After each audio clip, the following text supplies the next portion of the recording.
Star మాలో మంచి రేటింగ్స్తో ప్రసారమవుతున్న serial గుండె నిండా గుడిగంటలు. ఈ వీడియోలో గుండె నిండా గుడిగంటలు సీరియల్ యాక్టర్స్ రియల్ నేమ్స్ ఏంటో తెలుసుకుందాం. బాలు క్యారెక్టర్లో యాక్ట్ చేస్తున్నారు విష్ణుకాంత్. విష్ణుకాంత్ తమిళ్ యాక్టర్. తనకు తెలుగులో ఇదే మొదటి సీరియల్. అలానే మీనాగా నటిస్తున్నారు అమూల్య ఓంకార్ గౌడ. అమూల్య కన్నడ యాక్ట్రెస్. ఇక బాలుకి తల్లిగా ప్రభావతి క్యారెక్టర్లో యాక్ట్ చేస్తున్నారు అనిల. అనిల తమిళ్ యాక్ట్రెస్. తను దేవత సీరియల్ ద్వారా తెలుగు ఆడియన్స్కు పరిచయం అయ్యారు.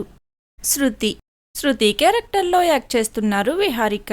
విహారిక తెలుగు యాక్ట్రెస్. తను పలు short films and audio album songs ద్వారా మంచి గుర్తింపును సంపాదించుకున్నారు.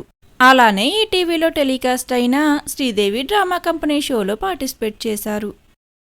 అలానే రోహిణి క్యారెక్టర్లో యాక్ట్ చేస్తున్నారు తులసీకృష్ణ తెలుగు యాక్ట్రెస్. తను రాధమ్మ కూతురు సీరియల్ ద్వారా తెలుగు ప్రేక్షకులకు పరిచయం అయ్యారు. అలానే రవి క్యారెక్టర్లో యాక్ట్ చేస్తున్నారు బాబీ తెలుగు యాక్టర్. మిగిలిన యాక్టర్స్ యొక్క నేమ్స్ను ఈ వీడియోలో చూసేయండి. అలానే గుండె నిండా గుడిగంటలు సీరియల్లో మీ ఫేవరెట్ యాక్టర్ ఎవరనేది కామెంట్ సెక్షన్లో కామెంట్ చేయండి. Thank you for watching.